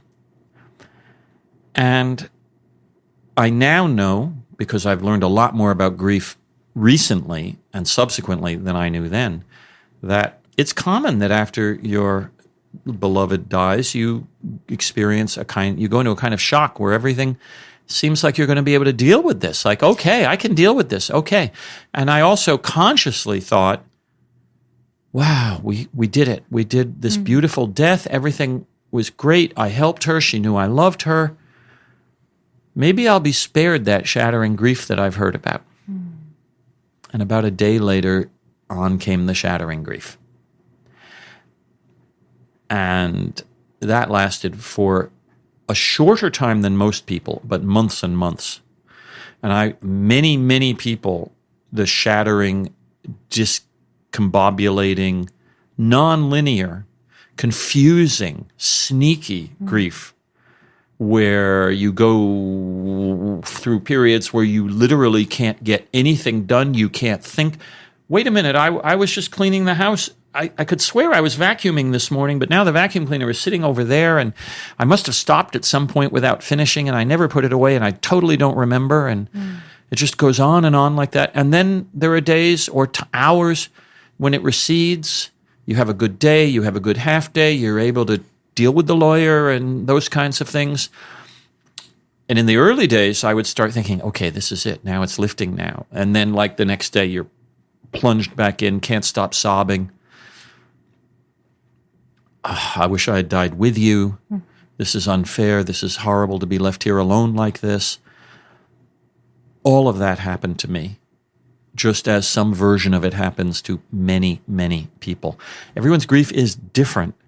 And some people, it isn't debilitating, and some people are still feeling stuck. I don't want to apply the label to them, but feeling stuck 2 years out. But about 2 months after Lynn died, I sent some emails to invite some people to Lynn's Zoom memorial that we were going to hold. This turned out, COVID was good for one and only one thing that I'm sure of, which is that it taught me and many people the value of a Zoom memorial, which I think was even better than the in-person memorial that we would have had. 4 times as many people came. Wow. They could all speak. They were all over the place, you know? Yeah. And they could all speak at the time when it was open for speaking, and everyone could hear them and see them, and it was wonderful. Okay. But I was inviting people, and one of the people I invited was a woman whom I'd known as children, and I had known her father reasonably well. He was one of Lynn's doctors, worked near here. We'd had dinner with him and his wife several times. When he died, his family had invited Lynn and me to their Zoom memorial just a few months earlier. So I returned the favor by inviting them to Lynn's Zoom memorial, even though none of the people I was inviting has ever met Lynn. But I basically said, look, the Zoom memorial you did for Kitty was so meaningful to me. It's part of the reason I realized that these things can work, and I'm going to do one for Lynn. And if you'd like to attend, please feel free to do so. And I get an email back from this woman named Cordelia saying, oh, thank you so much. The fact that Kitty's memorial was meaningful to you means a lot to me. Here's a poem that we had at her memorial. Maybe you'd like to use it at Lynn's. And I wrote back, thank you. But Lynn and I picked a poem, actually, by E.E. Cummings, I Carry Your Heart, I Carry It in My Heart. It's one of the world's great love poems. And Cordelia wrote back to me, oh, dear, dear Tony. I just want to pause here for a second. I did not know her. Oh, dear, dear Tony, that poem means a lot to me. My husband of 30 years and I had it read at our wedding, and he's just told me he's leaving me. Oh. I can't remember what else was in that email. but I was touched and also so attuned to grief and grieving people. And aside here, one of the things that I found, and I think it's very common when you're grieving, when you're in deep grief, you glom on to other people who you know are experiencing deep grief because most of your friends don't know what it feels like. Yeah. Here was someone in deep grief who wrote a really lovely email. I wrote her an email back saying, oh my gosh, that's like losing Lynn. You're losing your husband. She said, yes, we're losing our dreams, my dreams of growing old together. They're now gone. Mm-hmm. We started corresponding. Then we moved to phone calls. Then we moved to video calls. And before the video calls, during a phone call, when I still only knew what her Facebook pictures looked like, and there weren't very many of those, she stopped in the middle of a sentence and said, Tony, are you feeling what I'm feeling? Because I've got a big crush on you. From talking about grief and our feelings. Yeah. And I had a big crush on her too. Which I have since learned, it is actually kind of common after you lose your partner to feel sexually attracted to other people relatively quickly. I can't say that my crush on Cordelia was sexual. Yeah. I wasn't at all. It was a kind of a emotional crush. Mm-hmm. But I've understood since then that actually it's common for all the reasons you can imagine, especially if you haven't been able to be physically intimate for a long time as your partner was dying or declining. You know, it's like you yearn for being held again. Mm-hmm. Sex, who cares? You yearn to be held again and to have that kind of intimacy. And then that causes all kinds of problems because if people run around and have one-night stands and then they feel horribly guilty. That is not the story I'm telling here. But Cordy and I were attracted to each other, and we soon started talking about getting together. She lived in Minneapolis. I live in New York City. Okay. 1,200 miles away. But she has family on the East Coast and planned to come to the East Coast like the next month. And so we made plans to get together. And it was pretty clear by the time she got here from our conversation that unless something amazing messed us up, we were going to fall into bed together. Yeah. Which we did. And I vividly remember being on that bed right there, making out with Cordy, and realizing there was Lynn's urn sitting on the dresser. I'm pointing over your shoulder as we record this. There was Lynn's urn sitting there, and I felt like Lynn was watching us. And it didn't matter that Lynn had given me permission to someday have another girlfriend. Here I was cheating on Lynn, about to have sex in a relaxed way with no physical complications, except for the minor matter of not knowing this woman and the stuff that always happens when you start being intimate with someone for the first time. Sure. But still, I felt horribly guilty. And meanwhile, Cordy and I are kissing and starting to touch each other. Oh my God. And I had to just bury that thought. I could have gone two ways. Mm-hmm. I could have said, I can't do this, and gotten up from the bed. But I really wanted it. Mm-hmm. And I really loved what I already knew about Cordy, which is that emotionally we were so connected. And she was saying these really healing things to me, and I wanted that. So, of course, we made love. And it turned out that sex between us was good, which doesn't always happen with people. Sure. So for the next 2 years, I wrestled with trying to build this relationship with Cordy while periodically pushing her away because she wasn't Lynn. I wasn't as comfortable with her as I was with Lynn. And I felt guilty and ashamed and cheating and all of these things. And this actually went on for 2 years. I mean, she didn't live here, right? She would come through New York, go away. I did go to Minneapolis and visit her there. We were spending more and more time together and having a great time when we did, except when we didn't. Yeah. And suddenly I'd be cold to her, and luckily, she was brave enough to stop me and say, what's going on? I feel like you've been distant for like days. It would take a couple of days. And I would admit, yeah. The spark isn't there because feel like I'm cheating on Lynn. I feel like, how do I reassure Lynn that I still love her when she can see us doing this? And of course, like I said, I don't really believe in a standard heaven. But you better believe when your loved one dies, and I bet this is virtually universal, you want to believe that they're still there. Sure. You want to believe that they're with you and aware of you for a while at least. I also want to believe that Lynn was having new experiences and not stuck doing nothing better than watch me for the next 5 years. Yeah.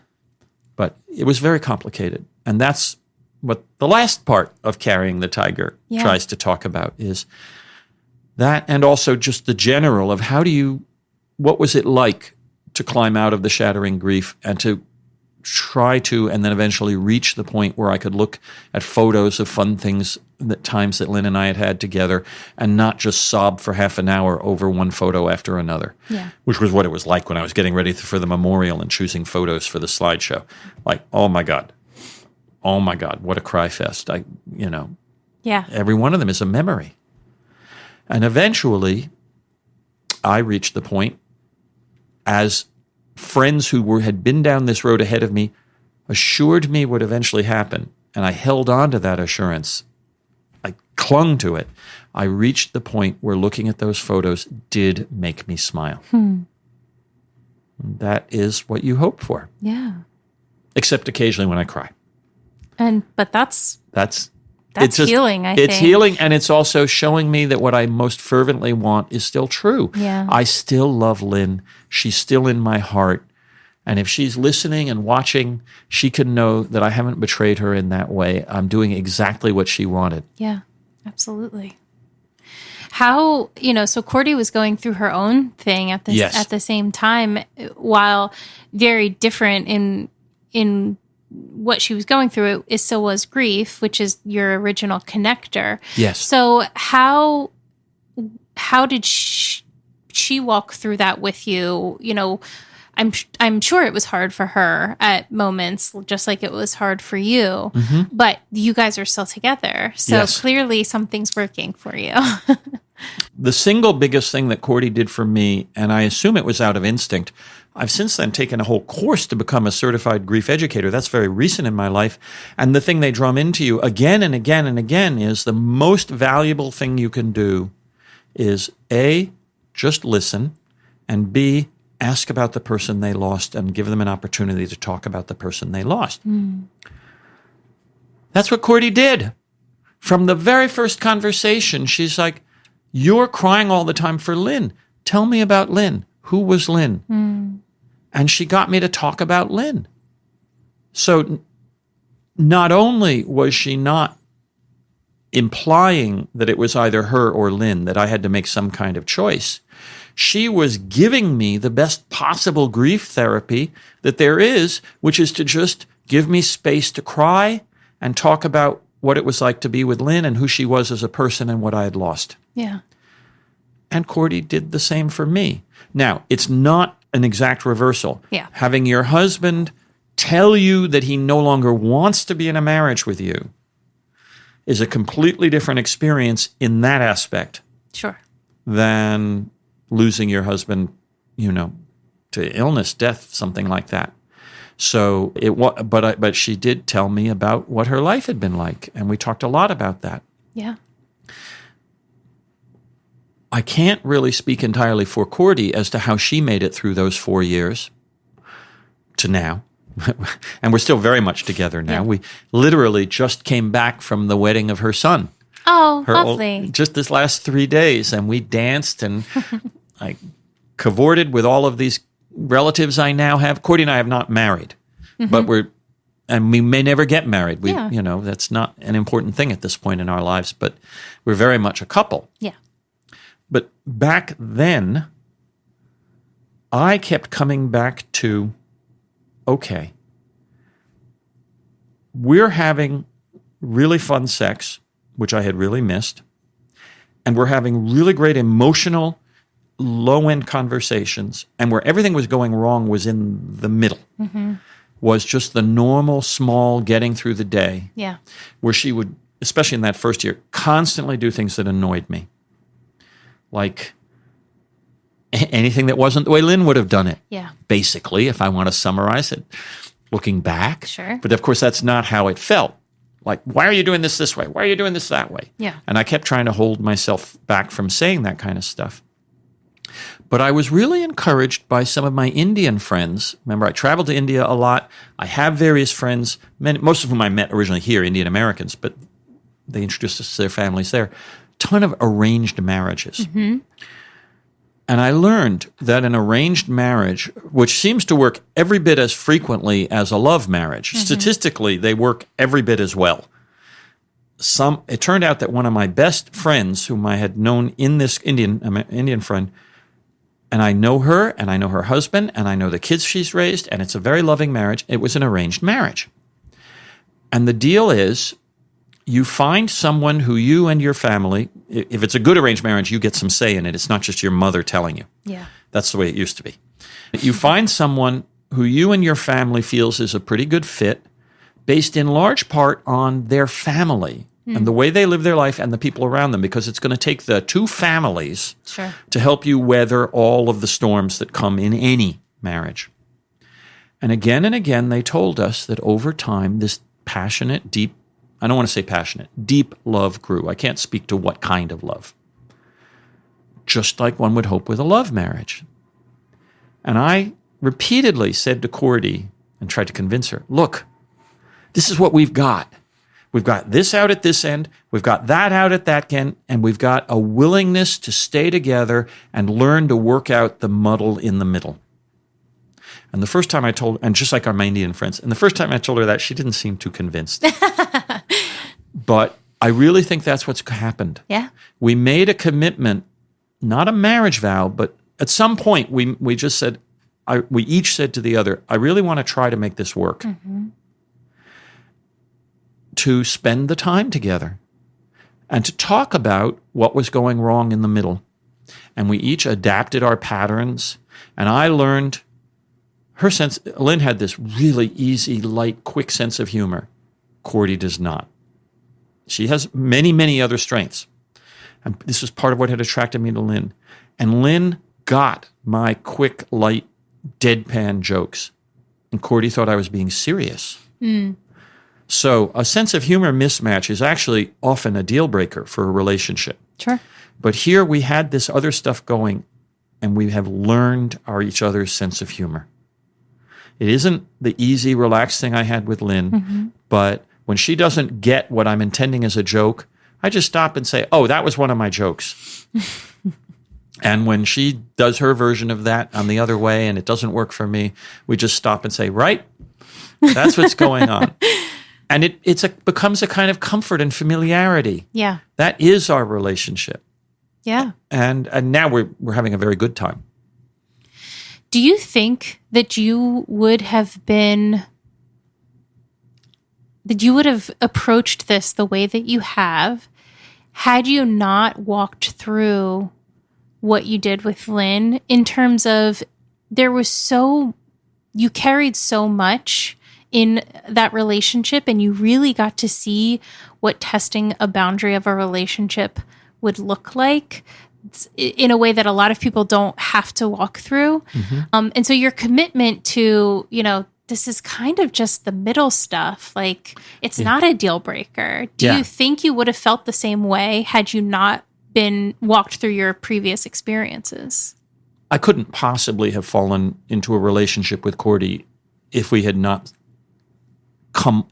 been coming off of my grief, connecting the way we did, and exactly what you just said, my sense of like, this is really important and that's really important.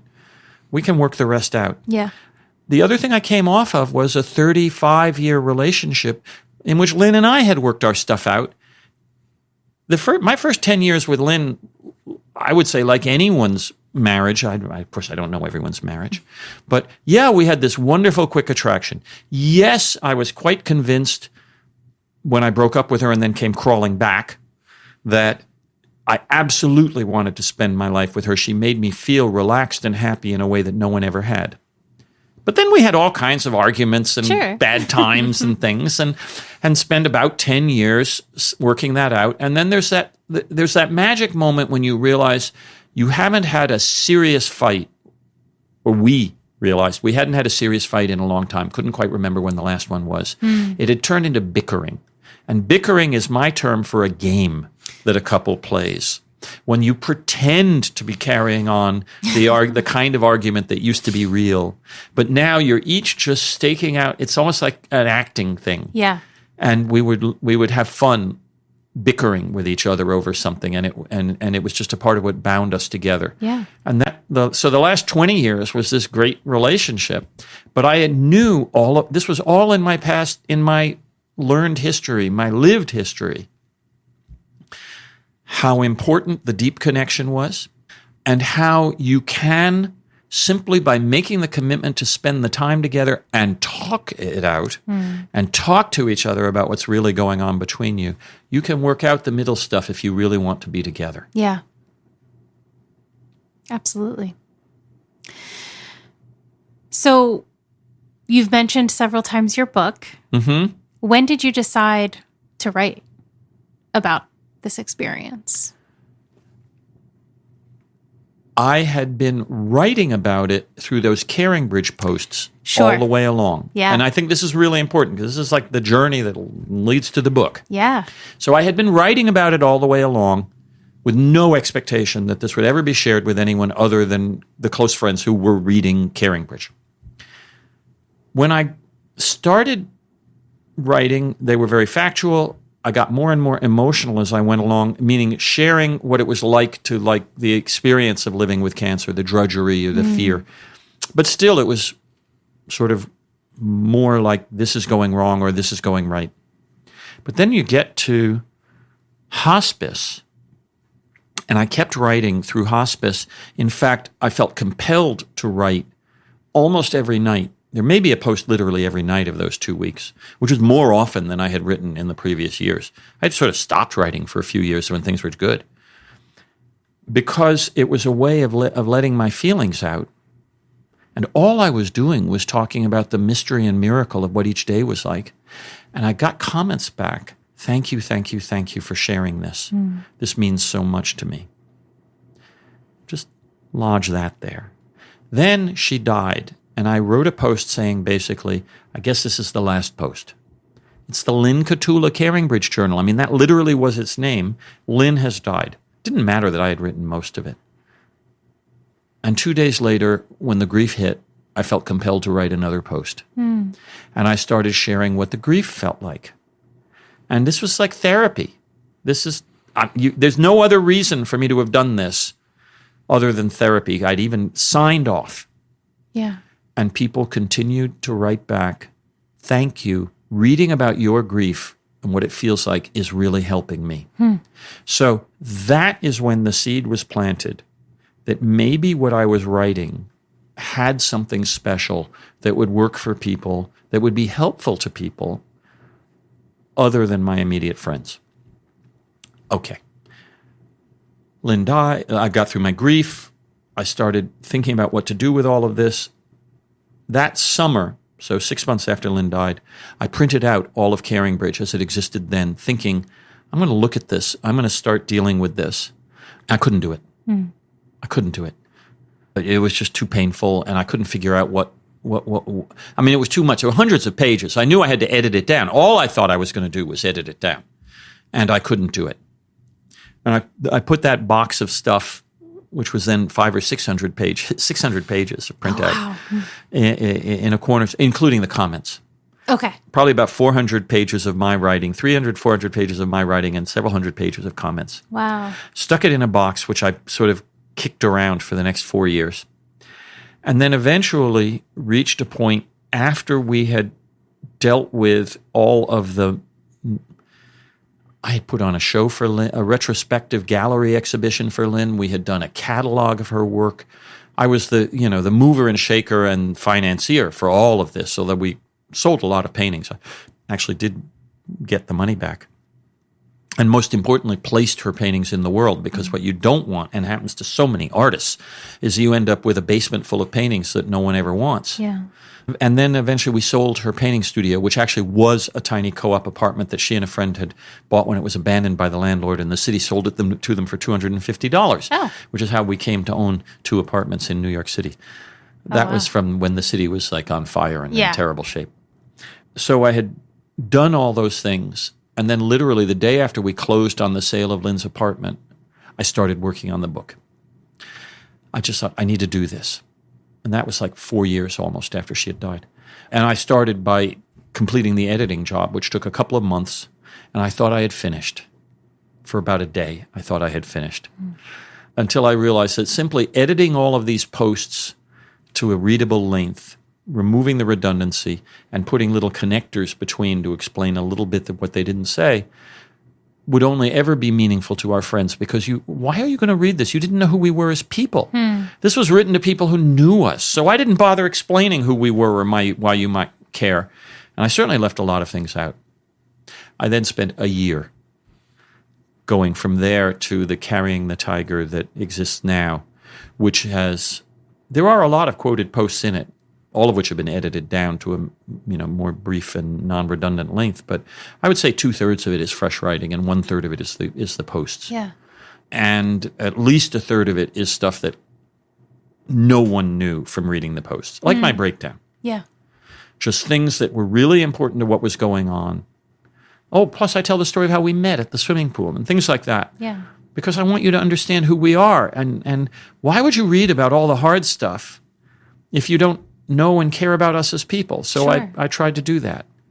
And it ended up being like a proper memoir as opposed to a journal. When you finally sat down to write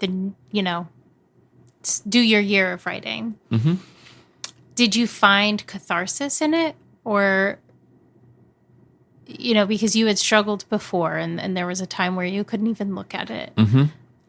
Was it a cathartic exercise, or was it something that you just felt like you had to do? Both. And I would say I felt like I had to do it was more like giving purpose to my life.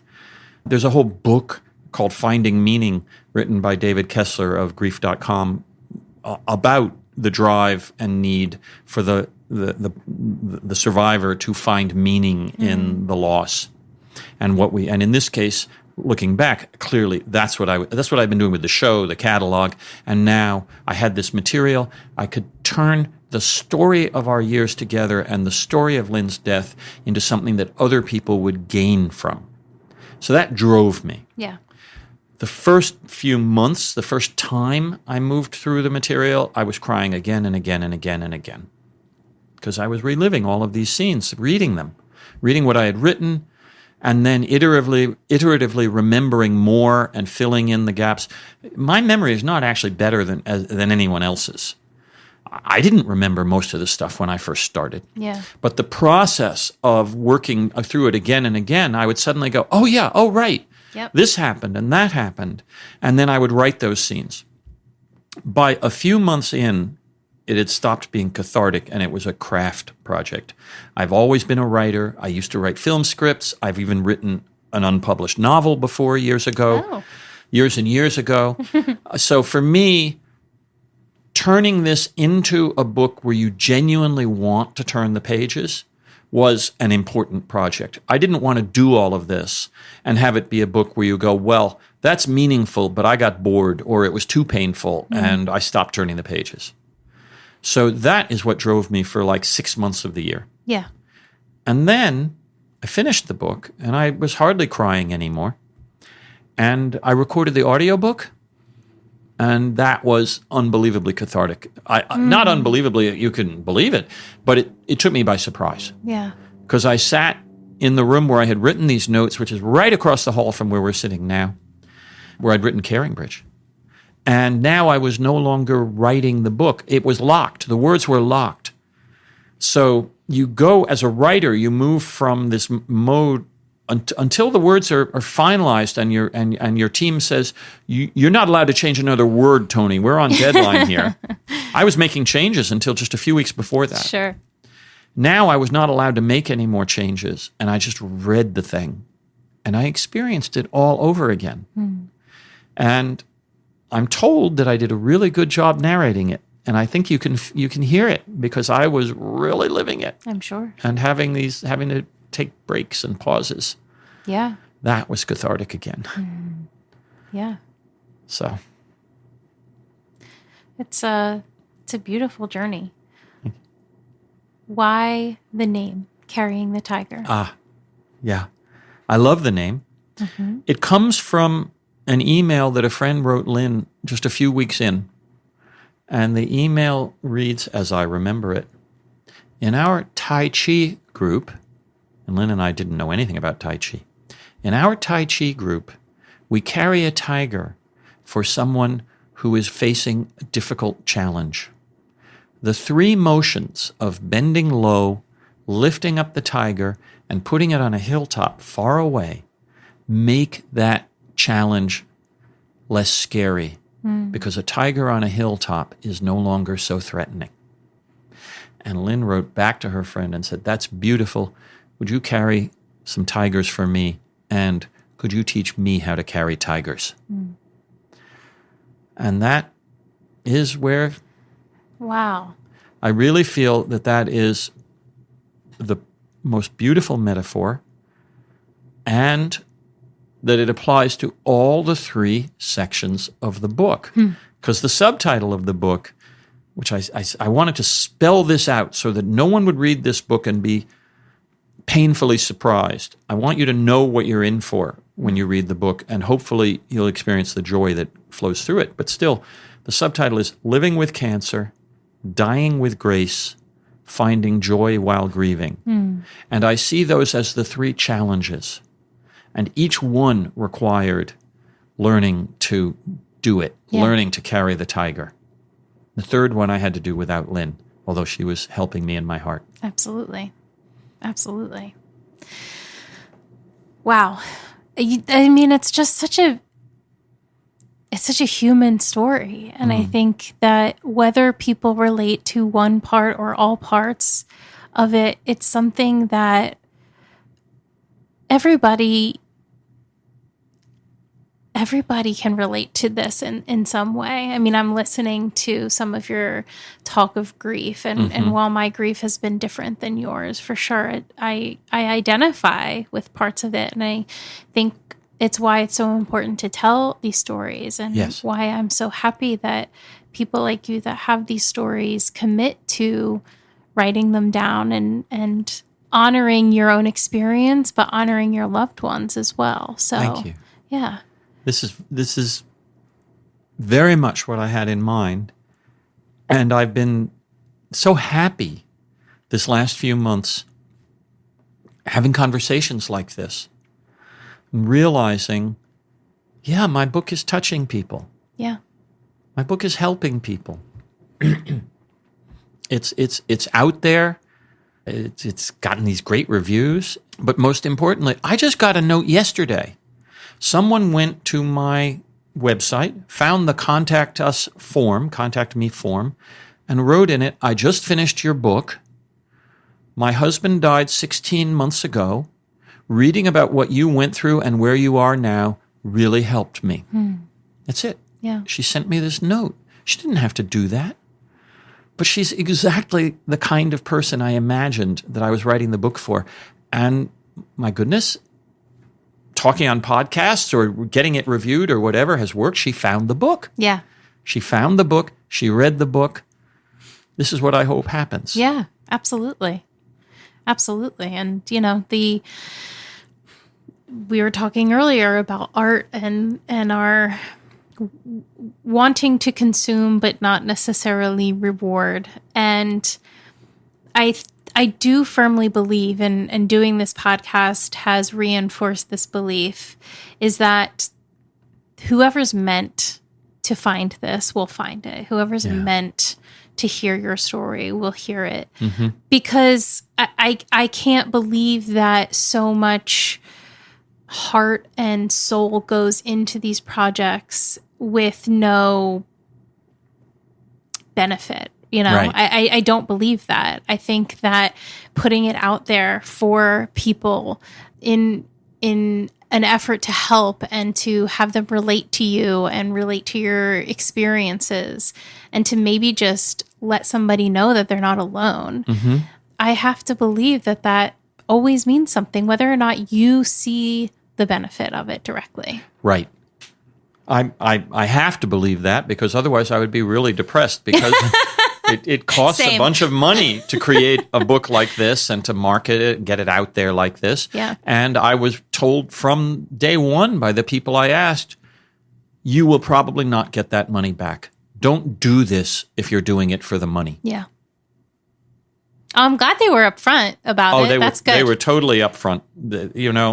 There are even people who write. I've learned a lot this last few months, because I've been trying to study how do I market my book, and the successful. I'm stumbling all over my words here, because I want to rule out, like, okay, the famous people, the people who get picked up by a big publisher and write great thrillers or something in that world.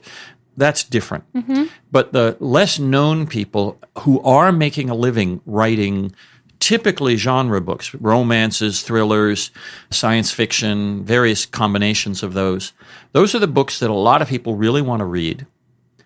And they self-publish, they put them out on Amazon and places like that. Even then, it's not till your second or third or fourth book that you start maybe making money. And you need a bunch of books out there before you have a chance of making money, because eventually the money you spend marketing the third or fourth book, the readers who like it buy the earlier ones. Yeah. And finally, you're now selling the earlier ones without paying any money to market them, and finally you start getting your money back. Okay. Yeah. I have exactly one book. And it's on a difficult topic that is not a genre book. There's a smaller set of people who want to read this kind of memoir. For those who do, I'm pretty confident it really works. I mean, I now have enough reviews from the professional reviewers, the Amazon reader reviews. There's a bunch of them now. I now know, yes, this book is really working for the people it's meant to work for. Yeah. But just before we had recorded this, I had a call, as you know, because you were here in this apartment. Mm-hmm. I had a call with my publishing company advisors. And the one thing they said that I found most interesting was they were thinking, Tony, you should write a second book. Your book is really great, and it's getting these reviews. It's not going to get its money back. But if you write a second book that is more of a how-to kind of, here's what I learned, here are the lessons I learned, here's how you can get through these experiences, which is a more traditional kind of book than the one I wrote. Yep. You'll probably, be able to do better with that than this one, because it's a kind of book that people really want to buy. People who are grieving, they look for the self-help, the how-to. Yeah, they want and the by the way, step. Maybe you'll finally make money on Carrying the Tiger because you'll get a bigger audience. Okay, hey. We'll find out. Yeah. But I'm not worrying about that. Yeah. I'm not worrying about that. Yeah. But if it happens, it would be great, because I learned a lot of lessons, and I didn't write them in this book. I wanted this book to be my journey, where you're with me, where you get to feel what it was like. Yeah. Because I think that itself is very meaningful. Yes. And I wanted people to feel, if they're on a similar journey or a friend of theirs is, like, oh, what they're going through, well, that's actually kind of normal. Mm-hmm. The extreme stress, the things that happen. A lot of things happen that I never imagined. And guess what? Something like that happens to almost everyone who takes this journey. Absolutely. And so that's what I wanted you to feel that. And that's what I did with this book. Maybe the next book I'll write about all the lessons I learned. There you go. Well, we'll have to check back in. So I'm assuming people can get your book everywhere. Books are sold? Carrying the Tiger. It is available everywhere books are sold. Of course, it's on Amazon. I'm really happy because the average kicked up to 4.6 stars just yesterday. Yeah, it went up from 4.5 to 4.6. Fantastic. So, absolutely. But it's also for those who don't like or want to buy on Amazon. It's available at all the other sources. And as I said, it's out as an audiobook, it's out as ebook, and it's out in print. Wonderful. Well, we will link to all of this in the show notes so people can find you easily as well.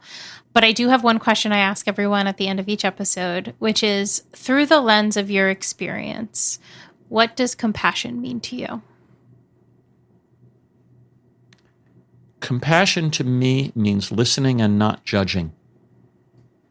Means hearing and taking it in without judging.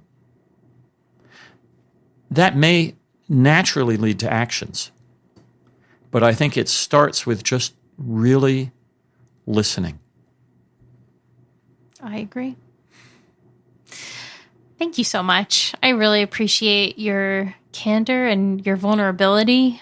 It's important. I think it's an important part of telling our stories, and they should affect us, and they should, make us continue to feel things. So I appreciate you for that. Well, you're really welcome. This was an amazing conversation. I thank you for going on the road and doing this. Yeah, come visit the magical city. Yes. I hope you enjoy your afternoon in New York. Yeah, I certainly will. Thank you for listening to The Human Experience. If you enjoyed this episode and you'd like to help support the podcast, please subscribe, share it with your friends and family, share it on social media, and rate and review it on Apple Podcasts and Spotify. You can also support the podcast financially by going to my website, thehxpod.com, linked in the show notes, and clicking on Donate. It takes a lot of time and resources to create this podcast, so every little bit helps. Everyone has a story, and I'd love to hear yours. So be sure to check out the show notes for more information about how to stay in touch. Do good and love well.